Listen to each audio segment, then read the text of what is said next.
before I forget, I need you to run out to my ex-wife's today. Apparently, she's been coughing into a jar for the last week, and she needs me to have it. So I need you to run out there and pick. Thank you, appreciate it. 2, 3, 4. Dee dee doo doo ba da da. Dee doo da dee da da. Dee dee dee da ba be doo. It's Wednesday. Ba ha. Hi. My name's Jimmy. I got some comics this week. You want to see them? Picks of the week. Ba-da, ba-da, ba-da. Yes, let's see. This week I bought some more trade paperbacks. And boy, do I have some things to say about the price of trade paperbacks these days. Jumping jeepers. All right, first of all, I got Fire by Brian Michael Bendis. This is the image printing of this, if I'm not mistaken. It's a part of Jinx World. It might even be... Yeah, this is actually the DC version. Okay, so I'm sorry. So this was a comic that Bendis did before he started working for Marvel. So this would have been in the late 90s or so, maybe mid-90s even. He did a few books around this time, a few of which I've already read, like Goldfish, and there's another one.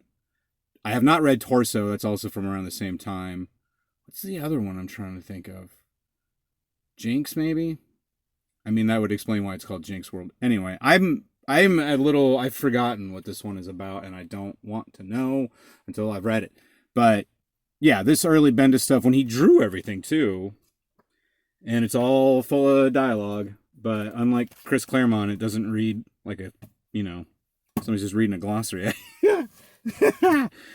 So that'll be fun. I also, since I am in such a Bendis mood, as we'll see why, I bought the first volume of Action Comics that Brian Michael Bendis has written. Like I say, I'll get into it more, but I've been reading a lot of Superman lately and of Brian Michael Bendis. And I have the first couple of issues. I'd started, Brian Michael Bendis wrote for Marvel for many years, and he just recently went over to DC where they handed him Superman, their flagship character. And so he's writing Superman and he's writing Action.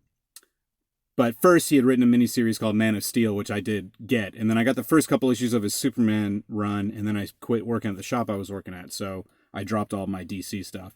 But I had always said at the time, even, I said, I'm going to eventually go back and get that Bendis stuff, because I really do like Bendis' style. It is very chatty, but it reads very naturally, and it's quick. So even though there's a lot of it, it's very snappy. I really like Bendis because he wrote so much Marvel stuff over the last 20 years that he's always been, to me, the kind of main architect of the Marvel Universe for like the last 20 years or so. Which will definitely be, even though he went to DC, he went across the street, that his work in Marvel is going to, resound.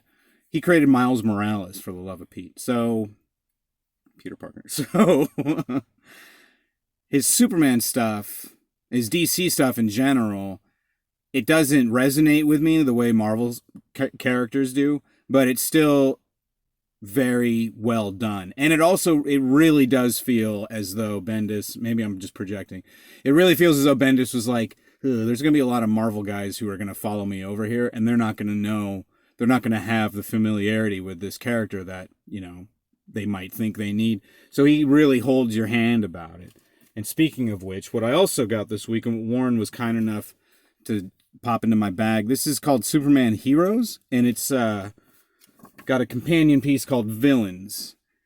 And these books they retail apparently at $6, but he just threw them in there for me, which is something nice that he often does. So these are like samplers, and it's got Bendis, and it's got Matt Fraction writing Superman now, which I knew, but had kind of forgotten. He's writing he's writing Jimmy Olsen.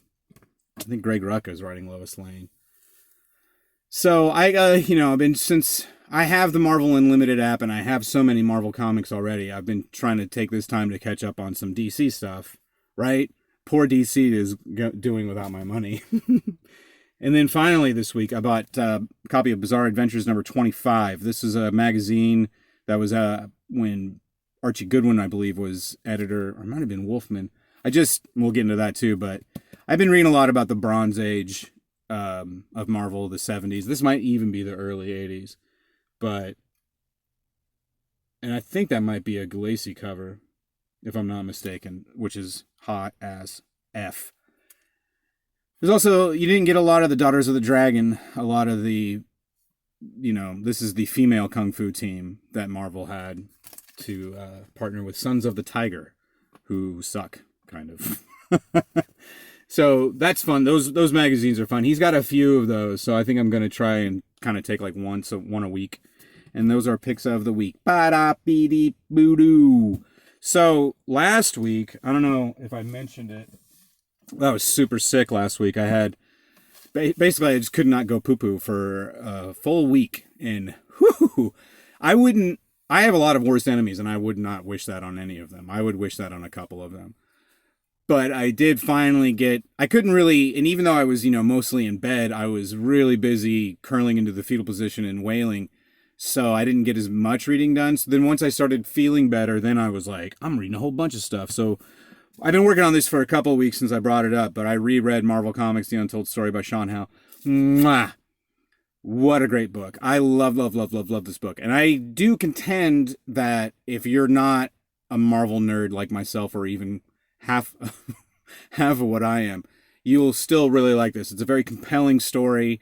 It's a real swell narrative, and it's just, I don't know, I find it a fascinating story of this underdog publisher who then becomes the mainstream, who then becomes the corporate overlord. And it's heartbreaking in a lot of parts, and to hear how some of these guys were treated, obviously from Jack Kirby all the way down. I mean, right up, Steve Gerber died in like '08, and they were put in the woods right up until then. It's really a shame, but it also really, for me anyway, it gives the comics much more depth. And, I can see a lot of the stuff that they're talking about, how many drugs they did in the 70s when I read books like that. And it's just, I realize that I'm very much in the demo for a book like that, but I honestly cannot recommend it enough. And I don't remember which library app I said it was on, but I'm pretty sure I checked. It's either Libby or Hoopla, so I would check those. Also, this past week, this is something I finally got to. This is Mad Magazine number 10. This is from last October. This is basically the final issue of Mad Magazine. And it was really good, I'm happy to report. I think the fact that it was a Halloween issue helps, because I really like when horror and comedy is blended together. But I have not read Mad Magazine.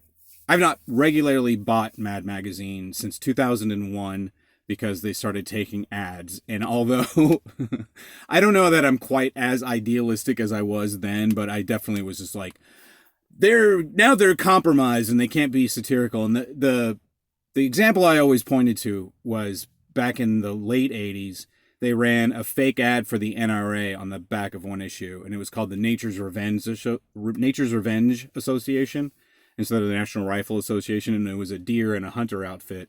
And the bit was that this was it was an anti-NRA thing. So then, in a couple issues later, in the letters page, a guy wrote in, and he was livid that they would go after the NRA, and he said, I'm gonna write to all of your sponsors and tell them I'm not buying any more of their products. And the response was, oh no, don't go to our sponsors. Whatever will we do? Because they didn't have any. So once they started having sponsors, I'm like, well, they can't do that anymore. I mean, the fact that they're owned by Warner Brothers, is enough of a sign of that anyway. And I get it. They have to make ends meet, and this is a dying industry, but it sucks. Anyway, I'm bummed also that Mad is done. Apparently, they're still going to be putting issues out, but it's just going to be reprints. Although from what I've read, everything I've read has actually been really vague, and it's just like, basically the final issue, or there will be some, so I have the feeling there's going to be some new material, and I would imagine the covers would be new, but yeah, apparently it's done, and I'm glad it ended on a high note, frankly. I had read, since, 2001, I have read issues here and there. I would buy them every now and again. My friend Frank was a big fan. I mean, I don't know if he was, because they just recently renumbered it and restaffed it. They moved everybody to LA. I know in the aughts, Frank would be like, no, it's really good these days. And like Evan Dorkin does stuff for him. And that's true. They did, like, Peter Cooper's been drawn Spy versus Spy for the last 20, 30 years, I want to say. But I'm blah, blah, blah too much. It was good. What else did I read? I read The DC Universe by Brian K. Vaughan. This So, Brian K. Vaughan, if you're unaware, he wrote for DC, for Vertigo. He wrote Why the Last Man, and then for Wildstorm, he wrote Ex Machina, which is also an imprint of DC. So, Vaughan is those are two of his biggest. Those were his two first big books. Now he's much more well known for Saga and Paper Girls, which are on Image Comics and belong wholly to him. Although I'm sure he has a big piece of Why, and I'm absolutely positive that Ex Machina is all his. I think anything on Wildstorm is still creator owned because they were Image also before DC bought them out. So around this same time, though, before those books, he was given a few issues here and there, and so these are like his fill-in issues from the 2000s. They're not bad. I don't really care about the Teen Titans or Young Justice or any of that. And then they also did, this was in the year 2000, they did a little mini-series called Green Lantern Circle of Fire, which is like a fifth week book, we used to call them. If there's 5 Wednesdays in a month, publishers, usually the big two, will put out 5-issue miniseries, so there's a weekly book, and then they can cash in on that. And I'm pretty sure that's what Circle of Fire was. And it's not a bad story, but they only put the Brian K. Vaughan issues, which are like the main issues, but I'm like, I would have rather just read that whole book. I would rather they just put out Circle of Fire in trade and going, hey, it's Brian K. Vaughan and a couple other guys, but mostly Brian K. Vaughan, and they could have left out the Teen Titans stuff. I enjoy Brian K. Vaughan's work very much. That's all I'll say. And then finally, I read the first 2 volumes of Brian Michael Bendis' Superman. So like I was saying before, I've been reading a lot of Bendis' stuff. I've been reading a lot of his DC stuff. Now that he's over at DC, they are reprinting, Fire and stuff like that. But his current stuff, like I've been saying, is really, really fun. And it's, since it is so stripped down, I don't know that he's doing that for Marvel readers, but since it is very stripped down and that's not unusual for Brian Michael Bendis. It's stripped down and it's easy to follow. You don't need, you bring your basic knowledge of Superman to the book and he kind of fills in the rest. So it's a lot of fun. Superman hits guys, and he also does Superman type stuff. There's really nothing to. Superman is not, like I say, Superman is not like my absolute favorite. But whenever I read Superman comics, I'm always like, oh yeah, these are fun. I do like these. So that's that. And those are picks of last week. Did I even do this part the first time? I don't remember. Okay, well, that looks like everything for this week, you guys. Thanks for stopping by. I got nothing. Be careful out there. And, I should bring up the thing. Be careful out there, or, be careful out there. I was going to say, or don't, but that's stupid. All right. Will you please leave now? Just leave now, though.